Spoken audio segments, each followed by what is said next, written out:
So, hi everyone. Thank you so much for joining us here for Seeing the Big Picture, Creative Climate Justice. My name is Chiara. My pronouns are she, her. I'm a white woman in my early 30s, old enough to not specify the exact year, and hopefully young enough to get away with it, with short blonde hair that's probably a bit all over the place by this point of the day. So I work at Julie's Bicycle, and I've got the real privilege and joy of chairing this session today, hearing from some brilliant people who, through their creative climate work, are engaging with marginalised communities in the UK or globally towards climate justice, really picking up on that question that Eric raised around what does solidarity mean in this space.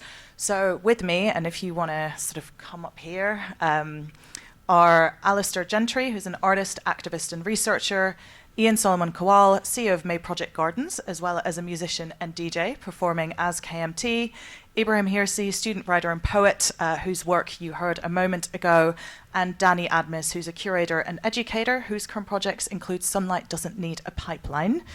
And of course, as in every panel today, an empty chair to symbolise all the voices that cannot be here with us today, both communities on the front line of climate change and of course all the living beings that we share this wonderful world with. So I'll let all the speakers introduce themselves rather than speaking on their behalf. You can find their biographies online if you follow the little QR code on your badge at any point. And also a quick reminder to my guests to stick to time in your introductions. And if you don't, I may well interrupt you. Please don't take it personally. It's so we have a chance to hear from everyone. So with no further ado, Alistair, do you want to come up here? Hi. Thank you. I should have a presentation here, right? Yes. It's sort of restricted a little bit. When it arrives. Violence. This is. That's bad. Okay, yeah. Forgive me turning my back on you. I need to be able to see this as well. I'm also blind, so I can't see that. Oh, okay. Yeah, right. Got it. Okay, so disabled artists and disabled-led arts organisations on the environmental problems of the present and sustainable futures, which sounds really boring, but trust me, it's not. I am an artist and writer. This is a work I did called Docsbox, which is an AI puppet that interviews people about the apps on their phone and the effects that can have on them, particularly as marginalised people, as these big companies like Facebook gather our data for profit. I work in performance, communities, installation, digital, virtual reality, extended reality, live action role-playing games, fiction and journalism.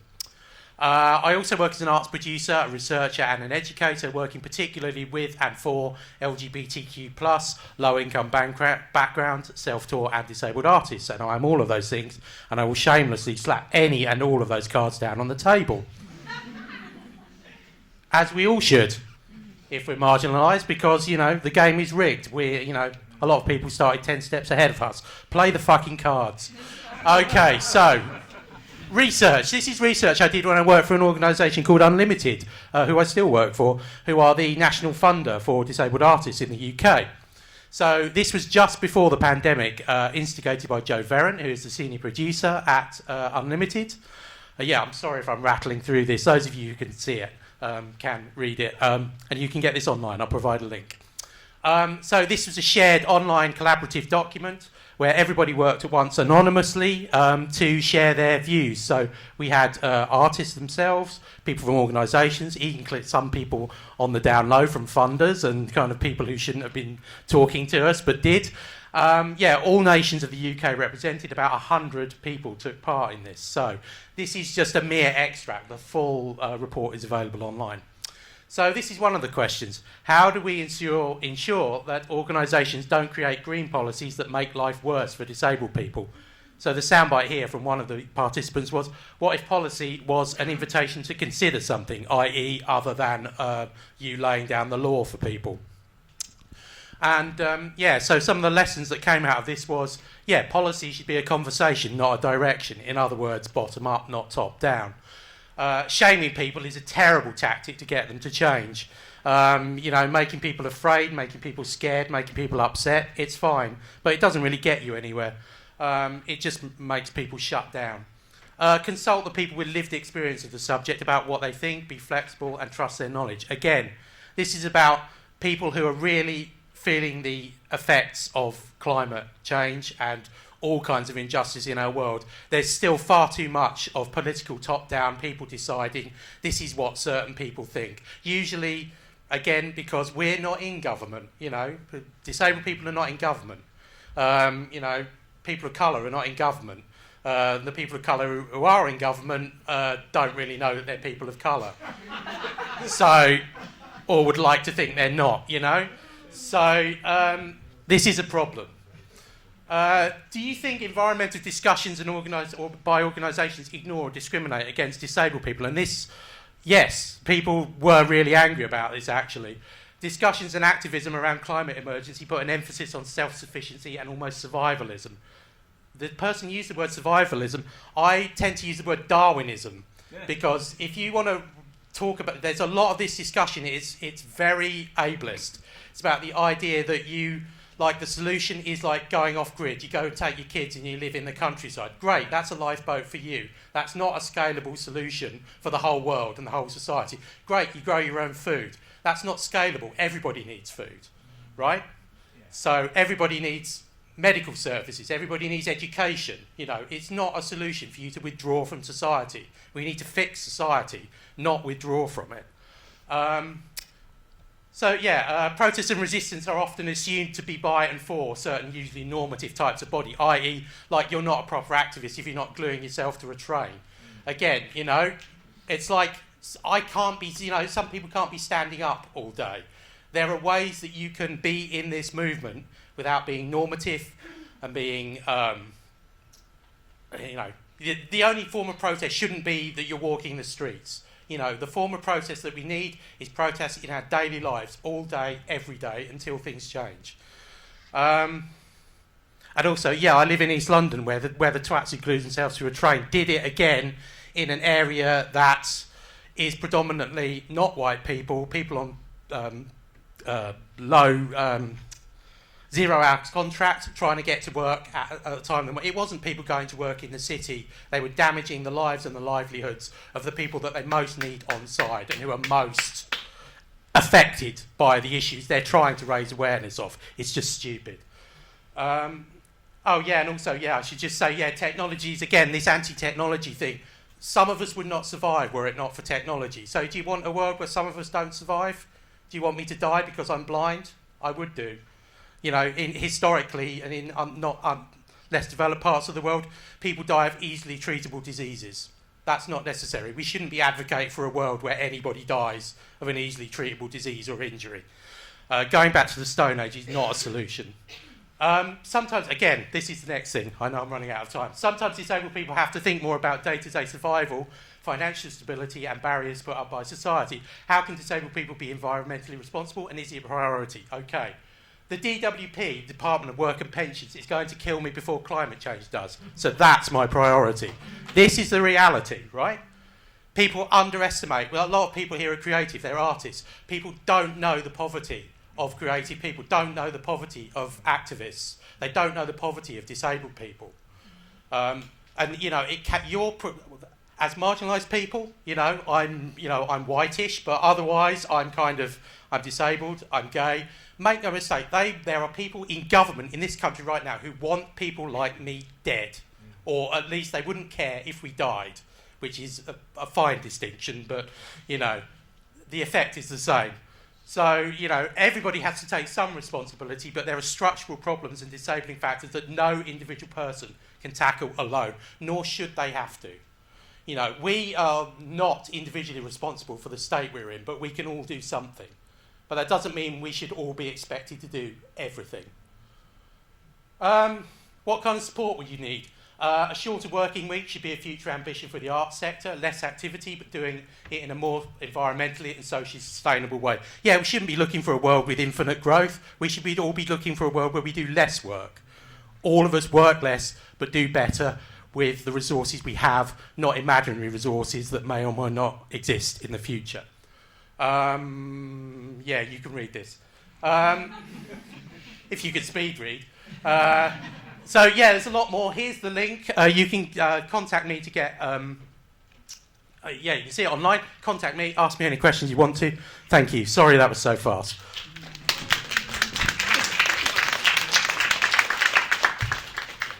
Thanks, Alistair. No less powerful for being so fast. Ian, do you want to come up?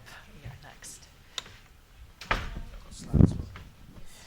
Plant more trees so that we can. Plant more trees so that we can. Are you alive? Let's shout one more time. Plant more trees so that we can. Plant more trees so that we can. Plant more trees so that we can. Cut down the trees, there's no more you and me, so we plant more trees so that we can. Plant more trees so that we can. Plant more trees so that we can. Cut down the trees, there's no more you and me. I was hoping that'd be enough time for the presentation really. But maybe I can do a full verse. I tried my luck. Once again, please make some noise for Alistair, man. It is so refreshing to just have real bodies up in these places and not be muted, because I feel that's very much how I would approach things. But as Alistair said, there's many approaches to the journey. And yeah, this is the first person that I'm very much inspired by. So if anybody knows, I don't know how much people, what percentage of land is owned by a minority of people. Does anyone know? Take a guess. Okay, I'll leave you to research that. You should know by now. If you find out that statistic, this becomes very interesting as well, okay? So, with my little plot of land, 280 square metres in a council house in South London, I managed to create all this work. What I do, I've created a community ecosystem. Now, the reason why I call it a community ecosystem, and I've changed it from Maple Gardens, because basically what happened, a lot of the issues that come up get blocked constantly, because you can't do this, there's no funding, there's no this. So I was like, okay, I'll try this. And what I actually noticed is that this pattern started to emerge where actually it was the right thing I was doing. It was taking me to the path that I needed to do. So here, Mayfield Gardens is basically my home, my hub. I've been doing this work for 16 years in a council house in South London, opening my home to people. My home, this is bearing in mind we're talking about resources and money and poverty. I opened my home council house to, when people talk about there's lack of resources, there's not lack of resources. It's the redistribution of money is the issue. So if I could do this in my home for 16 years and open my space to more or less anybody from the community for free, then money's not the issue. So that's what I do here. We do growing, natural building, solar panels, anything to do with nature, this is what we do. To the right, we have Hip Hop Garden. See some young people at the back. Make some noise for the youth. Make some noise. They're like, oh my God, you called us out. How did you do that? I saw your stand. That was great. Very important. As we talked about legacy, the gentleman before me on the talk was talking about Africa. I've just sponsored 4 young people on my holiday. I've got a holiday and I've sponsored 4 young African people. 2 of them are dancers, basically working in the environment. They're doing some litter songs for me, dances around litter. And the other 2 were MCs that are trying to look at how to be more sustainable as well. I've sponsored them out of my own pocket. Okay, that's on my holiday. So that's Hip Hop Garden, that's what that does. Come We Grow is an event, a platform. So there's so many amazing solutions. Just like this event here, it's really important that we focus on the solutions, not always the problems. There's this climate anxiety, like all these kind of things. And it's just like, you know what? That's important. But if you go to Africa, there's this thing called System D in Congo, and it means we just get stuff done. That's very much how I work. Let's get stuff done. I know there's a challenges constantly, but there are just as many solutions as there are problems as well. And KMT's the artist as well. So that's kind of what I do. Time check. 2 minutes, okay. This is an example. This is the last project we work with young people. So we have a massive issue with housing, don't we, yeah? No? Yes? Yeah. Who owns a house? Put your hands up. Who owns a house? Who doesn't own a house? Put your hands up. Okay, see? Right. So when people talk about housing crisis, we built this from natural materials. Young people from my project, Hip Hop Garden, built this from natural materials, straw. Okay, we use this as a way to demonstrate against solutions. There are alternatives. The housing crisis is a myth. It's the way in which the houses are built and who controls the supply of the housing materials as well. So we built this about 15k, and it's a nice space. Nice space. We could have reduced it, done it for less, but this is an example of what Hip Hop Garden does, the young people there. So that's that. When we talk about young people and unemployment who are the most affected, I wanted to kind of look at the framing of how the Bank of England said youth unemployment is the top risk for the UK economy. This is a quote from some of the young people that we work with, young black youth feel marginalised. This is them.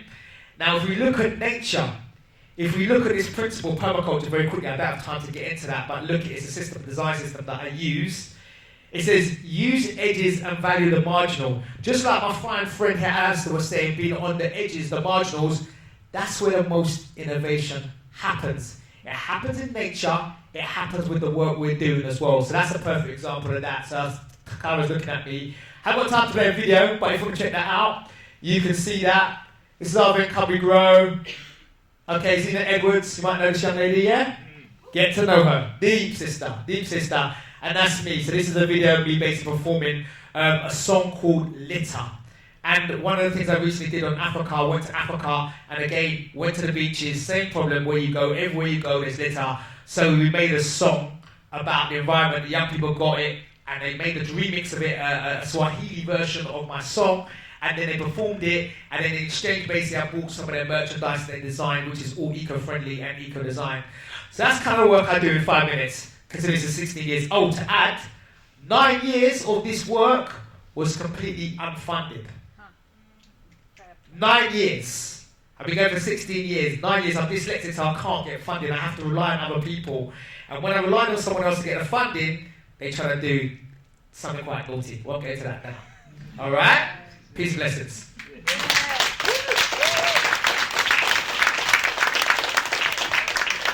so much, Ian, for that tour de force. Next up, Ibrahim, do you want to talk a bit about your work?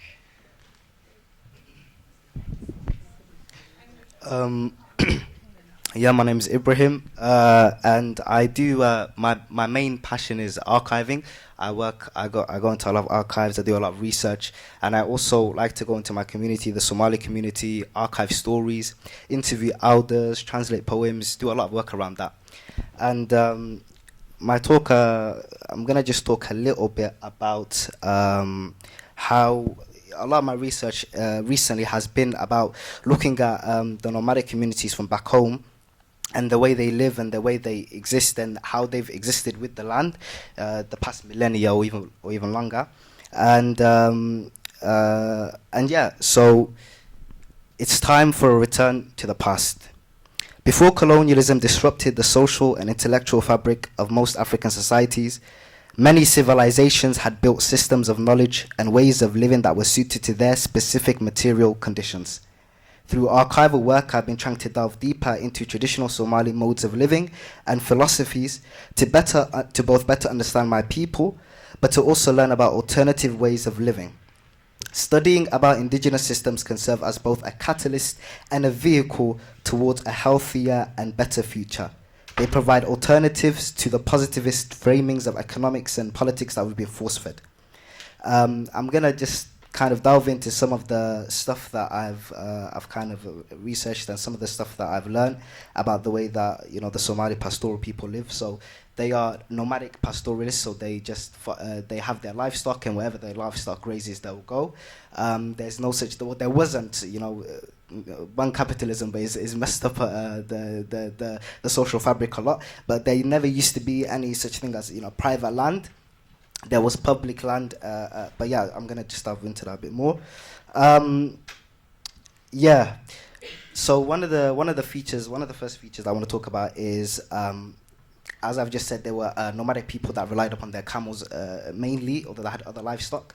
And what happens is in the spring, the camels are gestating, and then they'll give birth, and then the milk from the she camels, are gonna sustain a family, right? However, the communities or the families that didn't have any camels give birth, therefore they're not gonna get any milk. They would be lent a camel from another community, and that was a way that there was a kind of a community support, mutual help, and camels are very expensive, and they're the bedrock of the family, of the society. So for a family to give its most prized possession to another family just shows, kind of the not only the nature of that society and that group, but also how they viewed each other and the importance of supporting each other, right? I mean, even now, like a camel, I think is worth a bag like £1,000. So even now, it's not really a cheap thing. And then when it comes to the environment, so there's something called her, which is like traditional law, and that was just the way the society was governed. However, within that law, there were specific laws designated for the environment. It was environmental law.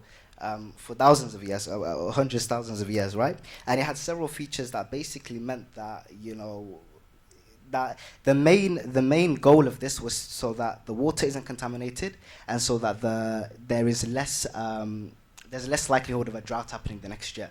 So there are a lot of features. So one of the things, for example, was a family wasn't allowed to live by any body of water, right? Just because, if you're living right next to a river, you're going to get the river dirty, and that's going to harm the people, right? So families weren't allowed to live next to ponds, reservoirs, wells, or rivers. And there are also, and there was also something called hirmo, which basically means closed off. So what happens is, if a land has been overgrazed for a long period of time, for 6 to 8 months, the community will come together and basically lock it off, and it will be closed off. And that's so that the soil has time to, regenerate, or and so that the next season there won't be a drought. And then there's also two very interesting things, right? There's there were specific names given to criminals who violated certain economic law, environmental laws, right? So you've got one which is called like a hungube, and he was basically like the charcoal maker. Trees are never cut down, right? You'll either cut off a branch of a tree, or if a branch falls, and that will be used to make charcoal. So if someone was to cut down a tree for charcoal, that is a major crime. You'll be fined. You might even be exiled.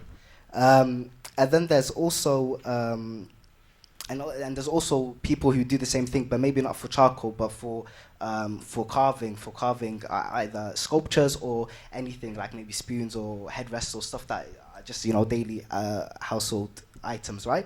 And they would also be criminalized or and fined. And then I just want to close off with a quick story, right? Just to kind of highlight like the collective nature. When you're living in a pastoral landscape, families live together, but there can be, just because the land is so large, you'll just see like there'll be like large swathes of land, right, where there's no one living. And so if someone wants to travel to like a different place, a different city, he will carry with him, some supplies, but they're never going to last for maybe the 2 weeks that you might not see another person, or the week that you might never see another person.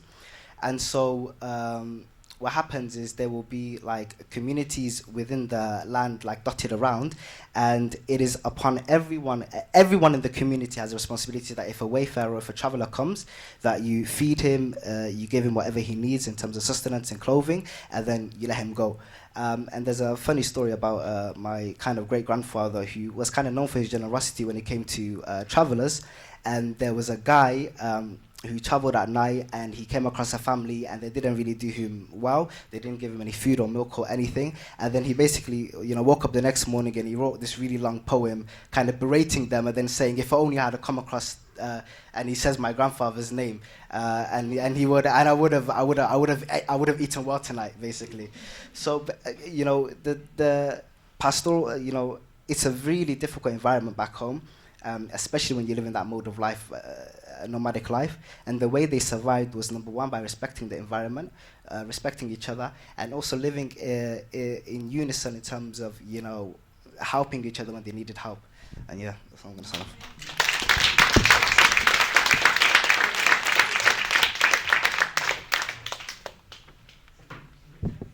Oh my gosh, thank you. Okay, hold on. Can I make this a bit taller for me? Otherwise. No. I mean, like, yeah. I'm a note taker, so I'm going to read from notes because I get quite nervous. So I need to lessen this. Okay. Fab. All right.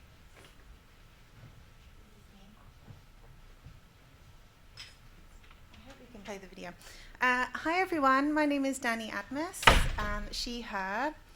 I'm an Anglo-Iranian with curly wavy brown hair, and I'm wearing some glasses and a black polo neck.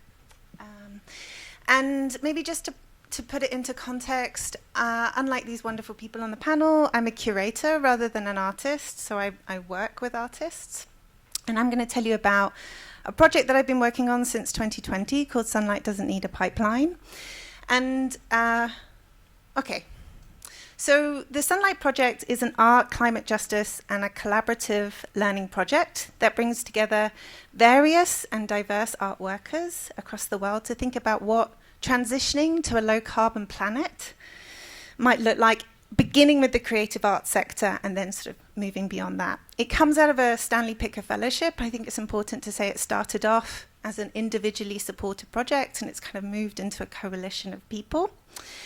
I just want to confirm also what I mean when I say climate justice. So I mean it's a project that thinks about social as well as environmental injustices. It's a project about people and planet.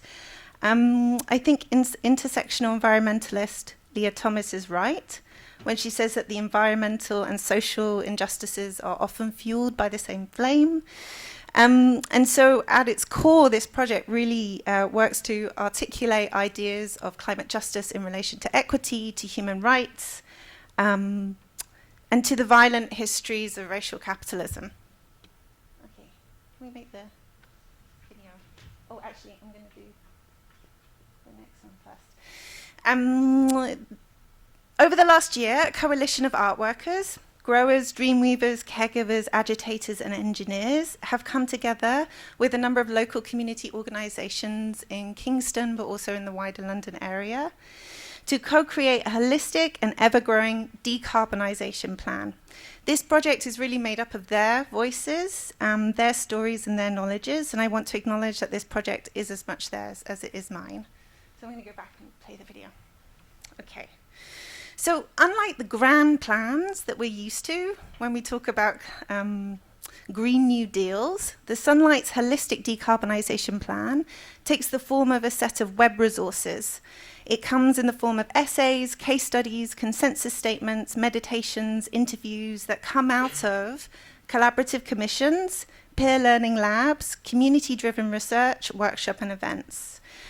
Some of them are already online, and the whole thing will be open as a sort of gift to the community by November. So we're really like in the middle of this project. The idea for the project came out of this, came out of the idea that if you're a freelancer and you've been commissioned by a gallery or a museum, you might want to use one of these resources or these essays to negotiate your contract, to be like, actually, who takes responsibility for the carbon emissions? Or if you're a grassroots organisation and you've been looking at other different types of struggles, you may want to use something in this, in our decarbonisation plan, as a departure point for your own journey. Have we played the video? Yes. Oh, okay, brilliant. I told you I can't do two things at once. Also, I feel like I have so many people I want to represent in this project I'm trying to do. Do you want to go back to the slides? I'd like to go next, yeah.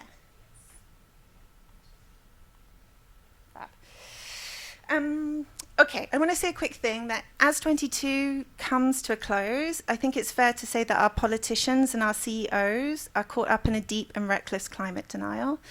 And in many years, I think they're going to look back on this era with disbelief. And at the same time, particularly within the creative arts sector, I've kind of noticed that collectively in the global north, we've kind of been pushed into this long age of repair. But this long age of repair will far outlast the current epoch, which many people call the Anthropocene. But something that was really important to me when starting this project, and echoes the words of thinkers that I think are very important, like Francois Vergès, who will do this repair, right? And what do we need to keep, and what must we let go for this process? So in boardrooms, parliaments and universities all over the world, CEOs, academics and politicians are currently planning how their workers and their citizens will do this transition, right, to from a high carbon lifestyle, dependent on, as we've spoken about, capitalistic enclosures and extraction, to a low carbon world. Each of these pathways that are presented to us at the moment have loads of trade-offs and uncertainties, such as financialization of nature, a burn now, pay later attitude, and they harm as opposed to protect the planet in its various entanglement of environmental, social, political, and sacred ways of being. Transition, I argue, will touch everything in our lives, but very few of us understand what we mean when we say transition, let alone a just one. And I believe that much really depends on the reimagination of our social organization. And also the effectiveness of a just transition really relies to an extent on you and I in this room actually understanding what our role in transition is. You know, what are the consequences of it? So this project really is working with others to explore what it means when we say we're going to transition, and also to do that in ways that are nurturing regenerative and reparative work, starting with the creative art and design sector and beyond. I really feel that we need to look at ourselves first and the histories of what the creative art sector is. Okay, so we've got like 10 commission projects. We've just done a massive festival. I'm just going to talk to you about some of them very quickly. So this is the anti-offsetting primer. It comes out of a conversation with a Brazilian artist, Luisa Prado, where we were talking about how in the UK, if you're a regularly funded arts organisation, the Arts Council says, oh, you know, if you can't reduce part of your carbon emissions, you might want to try carbon offsetting. So I tasked Luisa with a project of going out to find other possible ways of doing art, and she spoke to a number of art workers from indigenous tribes in the Yanomami in northern parts of Brazil, to a Lebanese archaeologist looking at shrines, to think about actually what are the ways that art is being done and what are ways to think outside of compensation models and maybe more about regenerative or reparative models. So we have this as one of our projects. We have another project that looks at network cultures. Actually, everything you do is on your phone, right? Everything you do is online. But what are the specific demands and actions that we want to take to kind of reduce our carbon emissions, but also be ecologically just? So we brought together 30 stakeholders across art and technology to actually come down and write a manifesto of what you can do or not do to kind of make changes towards that. We had a festival on Friday, and I'm so in the process, I'm still in this project. We presented all of the projects from the plan, and there's some of the names of the wonderful people involved. This is Cecilia Wee. She worked with the Grenfell survivors as part of the Grenfell Health and Service Wellbeing community through the NHS. Her project is all about intergenerational wealth. When we talk about climate justice, we often talk about future generations. And so she worked with the Grenfell community to go, okay, what are your needs and what are your desires? And she's using her budget to basically give over to the Grenfell community to make their own climate action. I'm just finishing. Okay, lots of stuff, beautiful things. I just want to say that this is also artist strategy because we had a community vote, and all the different projects that were voted for end up in Stanley Picker Gallery's environmental policy for the next 3 years. Thank you.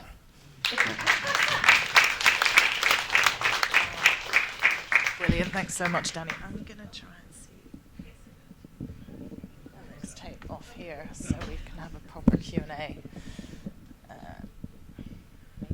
Maybe not.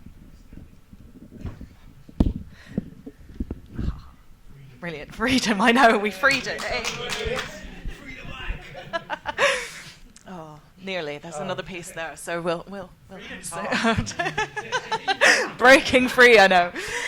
Thank you all so much for sharing all of those different provocations and stories with us. I think what we've touched on a lot in all of these examples is, I guess, different ways to express solidarity and do that from a place that is authentic. So, can each of you quite briefly share maybe one or two thoughts about what it means to you to work in sort of genuine solidarity, and speaking to the people in this room as well, what you wish they would practice when they're thinking about solidarity?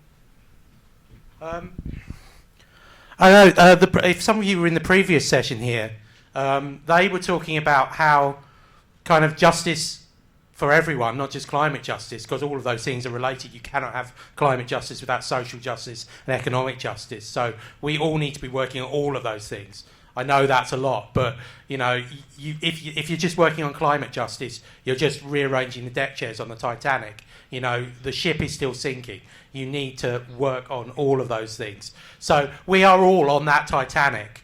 So, and again, even if you don't care about other people, do it for yourself. Even if you're selfish, do it for yourself. Do it for people like you. Even if you don't care about, even if you don't care if every white person on earth dies, do it for your community. Do it for your people. Do it for disabled people like you. Do it for queer people like you.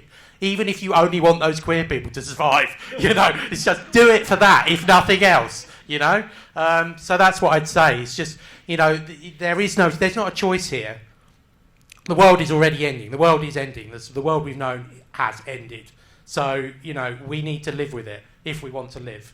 So, and if we want to live, we need to live together. So, yeah, that wasn't very brief or very concise, but there it is. This thing of reinvention.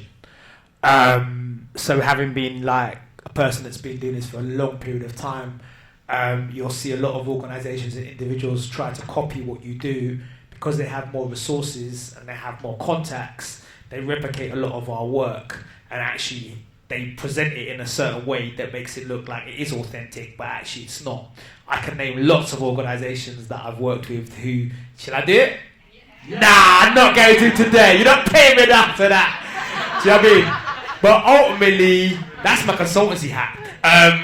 But ultimately, that's what I'm saying. Capitalist society, like, if I'm going to call... Anyway, point being is that all I'm saying is that we are continuing capitalism in that instance as well. So if you see something and you're admiring it, you love it, you can support it. There's no harm in supporting. You don't always have to be in the forefront, especially if you have certain privileges. As a black man, I still have privileges over women. I'm very aware of that. So, we all have privileges in different ways.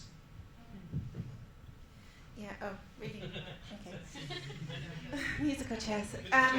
So in one of our projects called the Open Curriculum, we were thinking about what is carbon literacy, because if you work in an arts organisation, sorry, but you do get quite dry, like documents about how many particles of carbon there are in the atmosphere.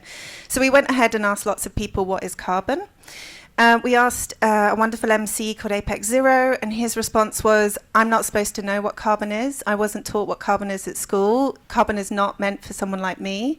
We asked Araceli Camargo, who works at the Centric Lab, who's a study of neuroscientist and has an indigenous heritage. And she was like, actually, I'm in solidarity with carbon. I hate how we other carbon and try and decarbonize it. And what that taught me from this project was that actually, we have the same terms and we have common terms, but we have no shared meaning. So for me, solidarity is trying to give a space for others to have a shared future, basically. I think the two most important things are sincerity and empowerment. When I say sincerity, I mean when you're engaging with marginalized communities, you need to engage with them as your equal. I think there tends to be a lot of patronization when we see a lot of organizations engage with these marginalized communities, in the sense of, I'm helping you, or I am, I'm teaching you, as if these people haven't had to survive for how many years and haven't had to grasp it with actually the ill effects of what you guys have been doing. You know what I'm trying to say?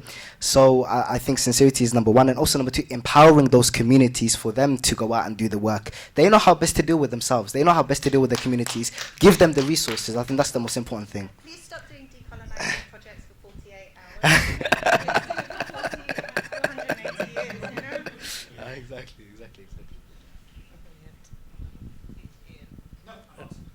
He just moved seats. Oh, fantastic. So I think they're running a bit over in the main room, so we've got a few minutes left probably for one question from the audience. Is there anyone brave enough to raise their hands? We've got one there. Yes. If you speak up, I'll repeat it through the mic. I'd like to ask Ibrahim, this thing about the nomadic people in Somalia, is like how is it now in Somalia? I mean, are these people still being able to live like that still? Is that being curtailed by? I think climate change has just done a number on the land, so it means that a lot of people are not able to really live like that, at least for the whole year. There's a lot more droughts on that every year because of climate change, but also just because of something. For example, there are more cars. The cars go over the land. It ruins the land. Plants can't grow as well as they used to. The camels die. There's no more, stuff like that. So there's really, there's just the landscape and the social fabric has just completely shifted in the past 100 years. And so really with the work, what I was trying to do was I was just trying to glean like concepts and ideas and the ways they were living, and maybe how can we apply that to a modern way of living, or the way we're living now, and how can we try and bring back that, Brilliant, thanks so much. And that also picks up, I think, on some of the things that Alistair was saying, like, it is hard to make a living from the land. Like, anyone who kind of says, oh, we'll just grow our own food, I don't think they've tried. Yeah, I just wanted to amplify that. Yeah, I mean, it's like if you've ever tried to grow food. I come from Suffolk, so it's farming land. Being a farmer is really fucking hard, It's like, not that, they get a lot of things wrong, but people in government, they don't have any idea how hard it is to grow food. To survive, to keep animals. It's really hard. So, yeah. Fantastic. I think on that note, one word or a sentence from each of you for everyone to take away as we move on into the next phase. This will be really brief. Take the power, because they won't give it to you. Take it. You've got it already. Just take it from them. They'll never give it to you. Stop counting your carbon and just stop asking yourself if you're in right relation with land, energy, access, and labour. Yeah, everything should be rooted in justice. One word, nature. Fantastic. Thank you all so much for sharing about your work. And if anyone will want to watch back any of this, you will be able to access as well this on the Hypersay platform. And I think where that's been agreed, we will try and get slides out to people as well, so you can dig into people's work in more detail. And with that, I'm going to hand over to Becky, who can let you know what happens next.